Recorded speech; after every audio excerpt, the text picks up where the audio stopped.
previously. Like it? Oh yeah, I'm glad you did. I can't wait till you to do mine now. And now, the conclusion. Ooh-wee. Well, here it is. This battery came strapped to a pallet via freight truck, which is pretty interesting because it's not that heavy. Honestly, if it weren't for the packaging, I think this thing could have just gone, FedEx. But, hey, whatever. Truck driver was nice, dropped it off, picked it up, took it off the truck. Went fine. So, I'll show it to you. There it is. Look at that beauty. I kind of like the fact that it has those handles. It feels like, a spaceship battery where it's, hot swappable and whatnot. But anyway, so that is his RoyPow 36 volt golf cart battery. It is 70.4 pounds. So much, much lighter than the lead acid that we'll be removing. And here is his golf cart. It's a little dirty right now, but overall it's pretty good shape. This, unlike mine, this one is titled and registered and a little more legal to drive on the road. So it makes a little more sense to put the money into a decent battery for it. I put batteries in this thing a year ago, I want to say. And you can see his seats. He's been meaning to get those fixed, but got to worry about the go before you worry about the show. Anyway, a week or two ago, he had his first battery cable meltdown, which is, well, it's not really a meltdown, it's just the battery terminal got corroded and the wire broke while he was out on the road. So I had to go rescue him with my golf cart, and he said, this is it. I'm going with a battery setup like yours. So, since I don't want to hear when are you going to install my battery? Why aren't you installing my battery? Why don't you go install my battery? I'm just going to go ahead and install the battery and be done with it. So yeah, the batteries in here, they're not that bad. This is the old charger setup I had so I could plug it into the other charger. I don't know why those are still in there. I'm a little concerned with this setup. This is an aluminum frame golf cart, meaning if I need to weld in a bracket or something, I can't just because I'm not set up to weld aluminum. I just never done it, don't have the tools for it, can't do it. Hopefully it fits. I think it will, right inside where these two are. So anyway, let's get these old batteries out of there.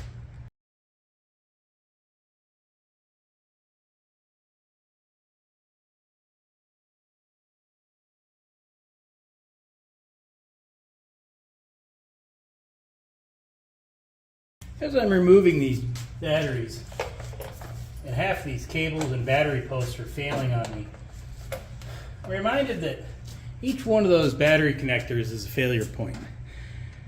With the battery I'm about to put in here, you have 2 posts. With this, you have 12 failure points. Every one of those things, when they get charged, release that gas that just start eating away the battery terminals and connectors. You can cover them with grease all you want. It doesn't last forever. So, I mean, it's going to be nice not having to do this anymore.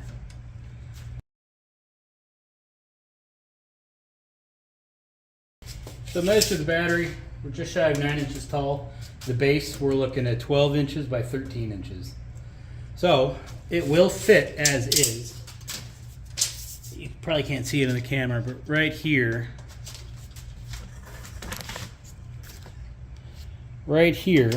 is the little collection of limit switches, or little switches. The gas pedal here, power pedal I guess, has a rod that connects into this box, and then that box tells which one of these solenoids to turn on depending on where the pedal is. It will fit right here to that box and in between here. The only concern I have is the angle between the two and how close it's going to be to these relays, solenoids, whatever. All right, here's what I came up with. This is a little battery adapter tray I made. It's going to bolt into the battery tray, lift the battery up so we can get between the 2 frame rails of the golf cart. I then put these cross support brackets in there and welded it on my Weaver table here to kind of keep everything square. And then I used my battery template I made to make sure it was all going to fit. So this is going to go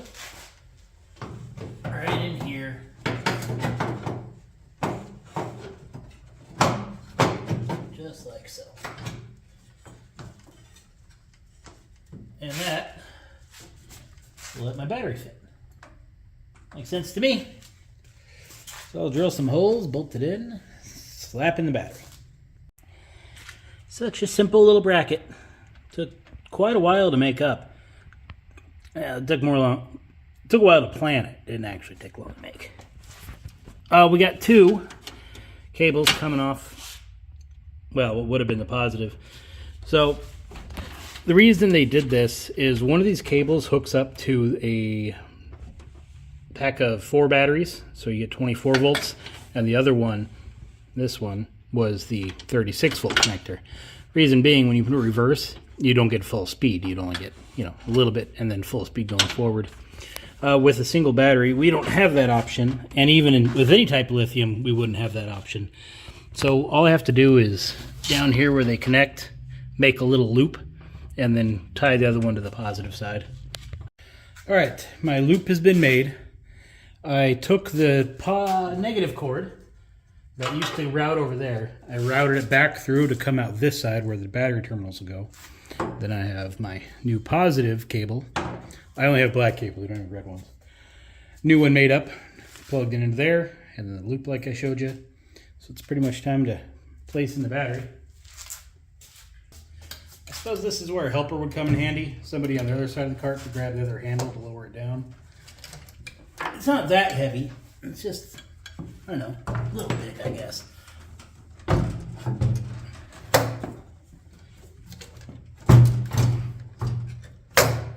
Perfect.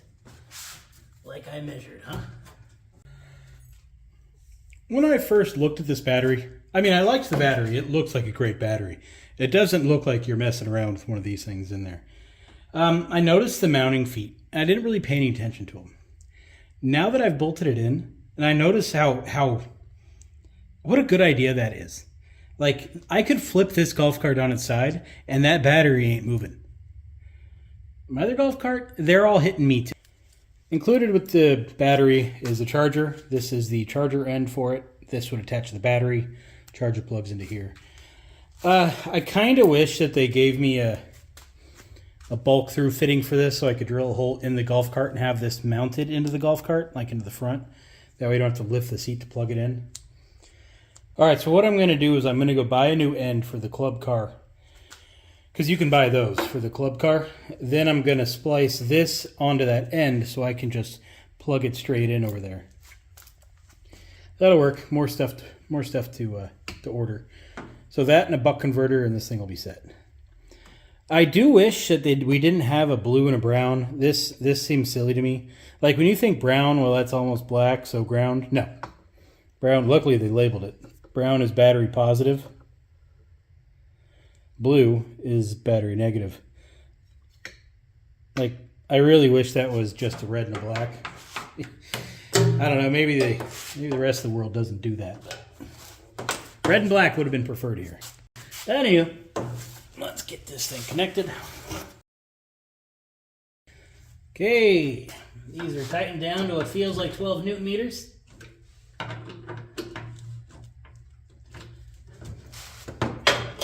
think I mentioned it. I already charged the battery, so it should be good to go. So let's hit the main switch button.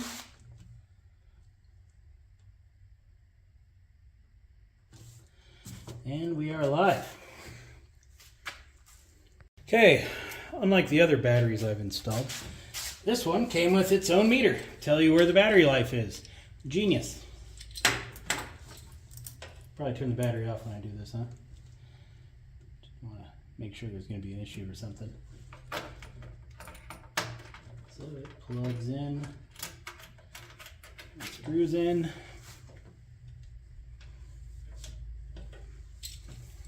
All right, now let's turn it on.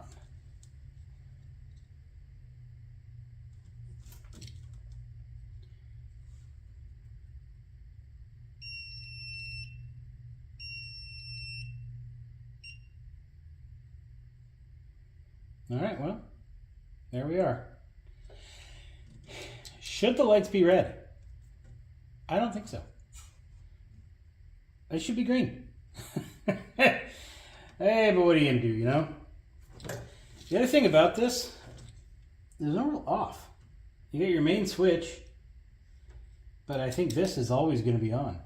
Which actually brings up another interesting point. I wonder if there's a way I can tie in the on-off switch of that into the battery gauge.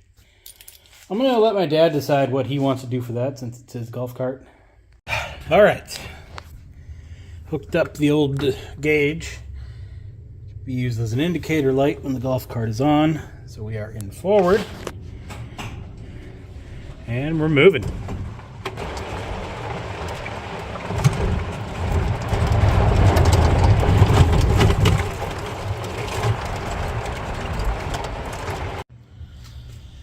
All right, it's been too long since we've been here, but I got the stuff finally to finish off the install of this battery.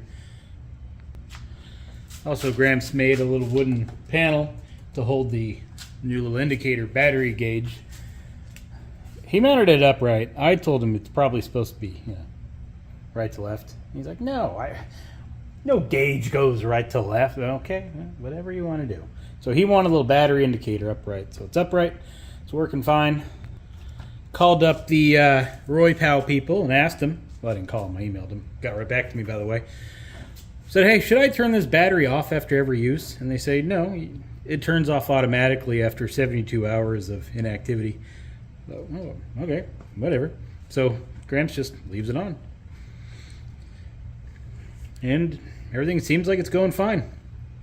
I think the battery is more intended to be used in like a commercial setting, like a a golf course where they rent these things out. They also make forklift batteries, so again, makes sense. It's a commercial thing. People are coming and going on and off the forklift. You just leave the battery on. If it sits there for the weekend and nobody's touching it, battery turns itself off. Okay, makes sense.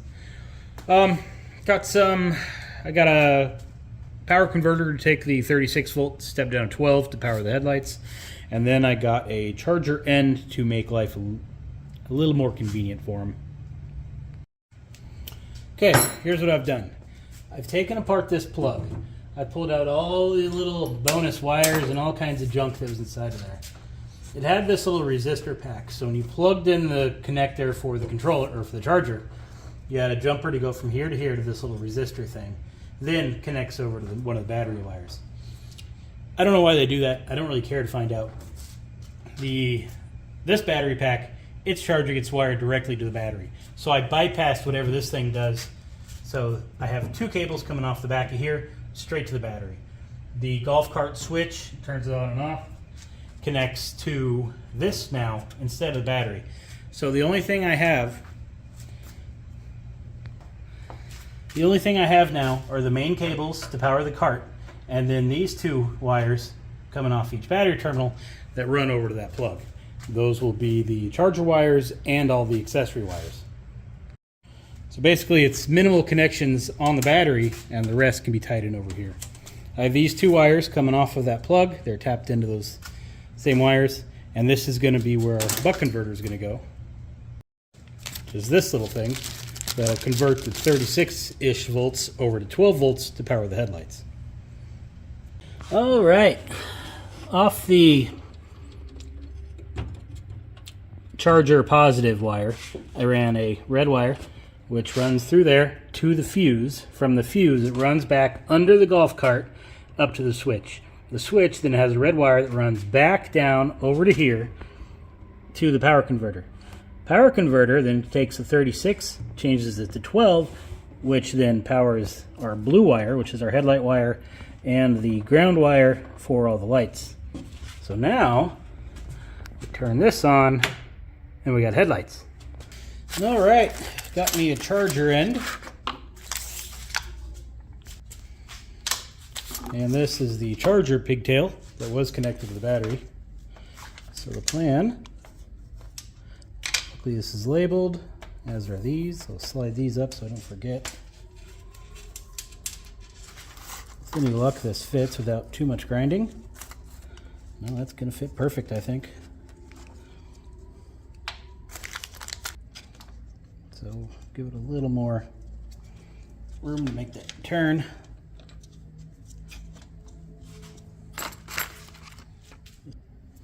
So I'll cut it right there and splice it right about there. All right, this is all done.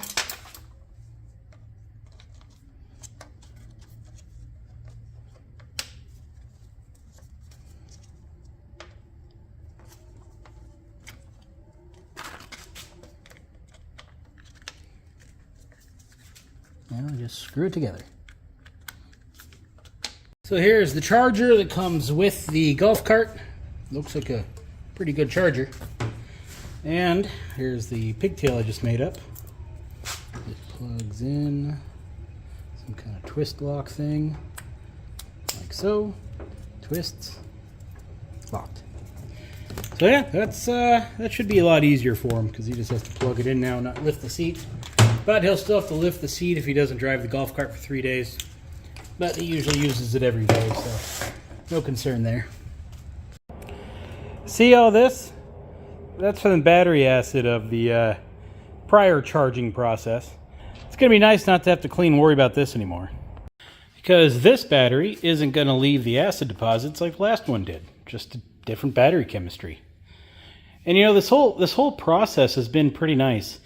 There's a lot of things that I didn't think about with this battery until I started installing it. Like the fact they give you everything. I didn't need to hunt down a different battery indicator gauge for it. They give you one. The battery has this little mounting tab, so there's no, let me ratchet strap this battery down. It's bolted down and it's solid. It doesn't move around or vibrate when you drive this thing down the road. It's been nice. The other thing is I didn't have to hunt down a different charger for it. There's a lot of cheap chargers out there. A lot of them say they'll do these kind of batteries, but you never know. Because, you know, they say lead acid / lithium / lipo 4 / gel. It's like, okay, yeah, it'll charge all that, but is it doing it correctly? At least by giving you the charger, you know it's the charger for that battery. Like I said, nice experience all the way around. I'm quite happy at how well this thing turned out.